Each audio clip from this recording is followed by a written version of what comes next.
warahmatullahi wabarakatuh. Kembali lagi di HIPod Himai Podcast episode kelima yang akan menyajikan topik dan informasi menarik seputar jurusan hubungan internasional. Saya Andi Jumriani Cinapuang sebagai host, dan di episode kali ini kita bakal ngobrolin soal magang atau internship. Berbicara soal magang itu apa sih? Nah, magang itu adalah penempatan kerja dengan perusahaan atau organisasi yang dapat memberikan pengalaman kerja dan inovasi baru yang dapat berguna buat karir ke depannya. Untuk membicarakan hal ini lebih lanjut, tim HIPod telah menghadirkan dua narasumber yang cantik-cantik dan juga kece nih guys. Di samping saya adalah dua mahasiswa hubungan internasional Universitas Bosowa angkatan 2019. Nah, untuk masuk ke sesi tanya jawab nih, mungkin ada baiknya kakak-kakak di samping saya memperkenalkan diri terlebih dahulu kepada para penonton dan pendengar HIPod. Silahkan. Baik, perkenalkan nama saya Waode Marifatul Yusna. Saya merupakan mahasiswa dari Ilmu Hubungan Internasional angkatan 2019. Perkenalkan, saya Juda Limun, saya mahasiswa Ilmu Hubungan Internasional angkatan 2019. Nah, karena kita udah kenalan nih dengan Kak Waode dan juga Kak Juli, saya mau bertanya nih dengan Kak Ode dan Kak Juli. Kak Ode dan Kak Juli, apa kabar nih sebagai mahasiswa akhir dan kesibukannya apa aja? Untuk saat ini alhamdulillah kabarnya baik, dan baru seminggu yang lalu saya dan Kak Juli telah menyelesaikan tugas akhir kami, yaitu skripsi. Alhamdulillah sekarang tinggal menunggu jadwal wisuda. Wah, semoga dilancarkan ya wisudanya. Nah, masuk ke sisi pertanyaannya, 3 bulan terakhir ini lagi booming-boomingnya nih tentang Waka Project. Menurut Kak Juli, Waka Project itu apa sih? Jadi, Waka Project merupakan program magang mandiri yang diinisiasi oleh 7 mahasiswa hubungan internasional angkatan 2019 yang berfokus pada 2 poin SDGs, yaitu pendidikan dan juga UMKM. Nah, kira-kira bagaimana tugas dari tim Waka Project itu sendiri? Dari Kak Waode bisa dijelaskan mungkin dari bidang apa?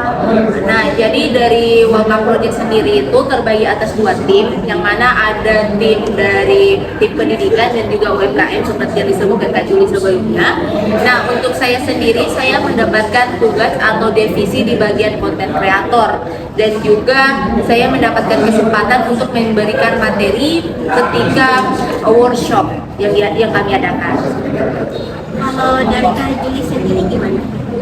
Dari saya sendiri, saya mendapat bagian di bidang pendidikan kreatif, khususnya dalam pendidikan bahasa Inggris, di mana kami itu mengajarkan pendidikan bahasa Inggris kepada anak-anak sekolah dasar dengan menggunakan metode-metode kreatif, sehingga hal itu kemudian lebih memudahkan mereka untuk mengingat dan mereka itu bisa belajar dengan fun. Wah, benar-benar keren banget ya. Saya mau bertanya, program ini itu dilakukan selama beberapa minggu atau beberapa bulan? Untuk program Waka Project sendiri, kita melakukan kurang lebih 1 bulan. Jadi masuk ke pertanyaan selanjutnya, apa yang memotivasi Kak Juli dan juga kawan-kawan sehingga melakukan proyek magang di Wakatobi? Baik, hal-hal yang memotivasi kami untuk mengambil proyek magang di Wakatobi yaitu yang pertama, kami rasa bahwa Wakatobi merupakan daerah yang memiliki potensi yang baik untuk membantu kami dalam mengimplementasi proyek-proyek magang kami. Karena pada awalnya sebenarnya kami memilih Bali sebagai tempat untuk melaksanakan proyek magang mandiri, karena kami juga telah melakukan beberapa koordinasi dengan beberapa LSM di Bali. Namun karena adanya perbedaan daripada program yang kami susun dan juga program mereka, maka hal itu pun tidak bisa kami lanjutkan. Selanjutnya yaitu karena Wakatobi, seperti yang kita ketahui, Wakatobi merupakan daerah wisata, dan juga karena program magang ini dilaksanakan pada akhir semester, maka kami memilih untuk sekalian menjalankan proyek magang, namun sekalian juga untuk kami refreshing dan healing di sana. Wah, jadi bagaimana nih buat Kak Waode dan juga Kak Juli mengimplementasi program-program Waka Project itu sendiri? Nah, untuk dari tim UMKM sendiri, tahap awal yang kami lakukan yaitu tentu saja melakukan koordinasi langsung dengan kepala desa yang ingin kami tuju. Kami melakukan berbagai macam negosiasi seperti perizinan dan juga menjelaskan hal-hal apa yang akan kami lakukan di sana. Dan setelah mendapatkan ACC dari kepala desa setempat, kami melakukan kunjungan ke para pelaku UMKM yang ada di desa, salah satu desa di sana yang bernama Desa Padaraya Makmur, di mana di situ kami melihat hambatan-hambatan atau tantangan-tantangan apa yang dihadapi oleh masyarakat setempat. Setelah kami mengetahui hambatan-hambatan yang mereka alami, kami melakukan atau membuat yang namanya workshop atau pelatihan, di mana pelatihan kami mengangkat judul pengembangan UMKM yang berbasis digital, di mana tujuannya yaitu untuk memberikan pemahaman atau memberikan pelajaran kepada para pelaku UMKM di desa tersebut tentang bagaimana pemanfaatan teknologi untuk dapat mengembangkan usaha mereka itu sendiri. Nah, dalam proses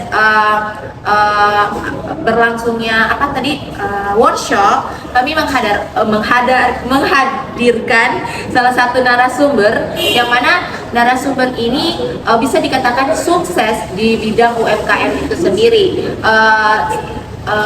Lebih spesifiknya dalam pemanfaatan teknologi seperti memiliki packaging dalam usaha, kemudian memasarkan usahanya melalui sosial media, yang mana tujuannya bisa memotivasi para pelaku UMKM yang lainnya seperti itu. Jadi pelatihan ini diperuntukkan untuk orang yang kurang mampu pada dasarnya diperuntukkan untuk para pelaku UMKM yang belum memiliki kemampuan dalam peningkatan kualitas maupun kuantitas dari UMKM-nya itu sendiri atau produk yang mereka hasilkan. Kalau Kak Juli sendiri bagaimana mengimplementasi program dari Waka Project itu sendiri? Baik, jadi sama seperti Kak Iva, dalam bidang pendidikan kreatif kami juga melakukan tahap survei awal, di mana karena ini merupakan bidang pendidikan, maka yang kami datangi pertama yaitu kepala sekolah pada sekolah yang akan kami tuju. Kemudian kami tidak hanya berkoordinasi dengan kepala sekolahnya, tapi kami juga berkoordinasi dengan guru-gurunya untuk membicarakan mengenai program-program apa saja yang akan kami jalankan. Kemudian dalam proses implementasi program-program tersebut kami juga menggunakan metode-metode kreatif seperti mengajarkan mereka dengan menggunakan media musik, menggambar, mewarnai, dan juga kolase. Seperti itu ya teman-teman. Jadi masuk ke pertanyaan selanjutnya, apakah ada kendala selama melakukan proyek magang di Waka Project? Tentu saja kendala itu pasti ada. Nah, untuk dari tim UMKM sendiri, kendala yang kami hadapi yaitu pertama, ternyata masyarakat setempat, khususnya para pelaku UMKM, masih banyak yang game terhadap teknologi atau kurang bisa memanfaatkan teknologi sebagai media promosi atas produk yang mereka miliki seperti itu. Yang kedua, ternyata di desa yang kami tuju itu masih memiliki kualitas jaringan yang kurang memadai, sehingga sangat menyulitkan para pelaku UMKM untuk menyambungkan jaringan seperti itu, untuk mengakses tanpa contohnya. Dan yang selanjutnya juga yang kami hadapi yaitu para pelaku UMKM banyak yang lanjut usia, sehingga mereka masih sangat kurang mengetahui bagaimana cara mengoperasikan dari teknologi itu sendiri. Jadi bagaimana Kawak Ode sendiri dan kawan-kawan membantu mengatasi masalah tersebut? Nah, untuk dari tim UMKM yang kami lakukan yaitu yang pertama, kami mengunjungi salah para pelaku UMKM yang mana mereka tidak memiliki akses contohnya dalam menggunakan internet. Kami membantu memasarkan produk yang mereka miliki dengan cara kami mengupload produk mereka melalui via Facebook. Nah, kemudian di Facebook tersebut kami mencantumkan nomor dari pelaku UMKM tersebut, sehingga ketika ada konsumer yang ingin membeli produk mereka, para konsumen bisa langsung menghubungi penjual tersebut. Seperti itu.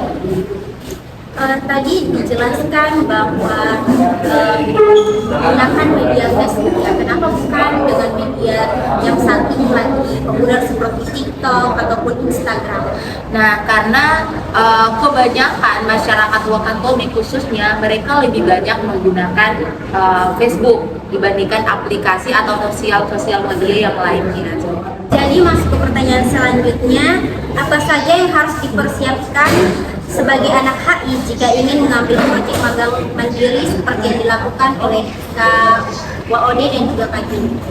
Baik, yang pertama yaitu teman-teman HI harus memastikan wilayah yang akan dituju, daerah yang akan dituju ini cocok dengan ilmu HI apa, isu HI apa yang bakalan kita implementasikan di daerah tersebut. Kemudian berkaitan dengan isu yang harus anak HI lihat, misalnya kami Waka Project, kami mengusung isu dari SDGs sendiri, yaitu pada poin pertama dan juga poin keempat. Poin pertama yaitu mengenai mengakhiri kemiskinan, dan poin keempat yaitu mengenai penyerataan pendidikan. Kami juga hal selanjutnya yang harus diperhatikan juga adalah koordinasi dengan pihak dari Prodi dan juga koordinasi dengan dosen yang mengampu mata kuliah magang itu sendiri, sehingga dalam proses berjalannya proyek magang kita itu bisa untuk terjadi koordinasi dan bisa untuk dipantau terus dari Prodi. Hal selanjutnya yang paling penting yaitu output yang kalian lakukan nanti, hasil dari kerja magang kalian nanti harus sesuai dengan apa yang diinginkan oleh Prodi. Jadi kita masuk ke pertanyaan yang terakhir. Jadi menurut Kak Jul nih, apa hal yang berkesan selama melakukan proyek di Wakatobi? Kalau bicara soal hal yang berkesan, tentu saja banyak banget. Salah satunya yang paling berkesan yaitu perjalanan kami tim Waka Project untuk sampai di Wakatobi itu membutuhkan effort yang sangat-sangat banyak, karena pertama kami mengalami kendala di transportasi karena ternyata belum dibuka pesawat untuk ke Wakatobi, sehingga kami harus melewati perjalanan laut. Kami naik kapal beberapa kali dan juga mengangkat barang sendiri. Saling membantu antara teman itu merupakan hal yang sangat memorable untuk kami. Selanjutnya yaitu kalau dari tim pendidikan sendiri, hal yang paling berkesan yaitu karena kami dapat bertemu dengan anak-anak kecil, anak-anak yang kami ajari. Bukan hanya kami yang mengajari mereka, namun mereka juga mengajari banyak hal kepada kami. Mereka mengajari soal kesabaran, soal mimpi-mimpi mereka, yang ternyata anak-anak seperti mereka itu juga mempunyai mimpi-mimpi yang mulia, ya, mimpi-mimpi yang besar. Itu merupakan hal-hal yang sangat berkesan juga, karena saya sangat-sangat amazed sama mereka. Kalau menurut Kak Waode sendiri gimana? Tentu saja kesan yang paling saya dapatkan selama melakukan program Waka Project itu sendiri, yaitu yang pertama, bagaimana cara saya memposisikan diri saya dalam menghadapi masyarakat yang notabene usianya lebih tua daripada saya. Tentu saja bagaimana cara saya bersikap dengan baik, kemudian kesabaran saya menghadapi mereka, dan juga yang paling berkesan yaitu bagaimana cara saya menjelaskan menggunakan kata-kata yang lebih familiar bagi mereka, karena seperti yang kita ketahui kosakata yang dimiliki oleh anak-anak milenial saat ini tentu memiliki perbedaan dengan para masyarakat yang notabene sudah lanjut usia, sehingga saya harus memilih kata-kata yang lebih gimana ya, yang mudah dipahami bagi mereka, seperti itu. Yang selanjutnya itu tentu saja bagaimana cara kerja tim yang baik, bagaimana cara menghargai pendapat teman, dan juga bagaimana menghargai keputusan yang sudah kita buat. Dan yang paling berkesan sih lebih mengasah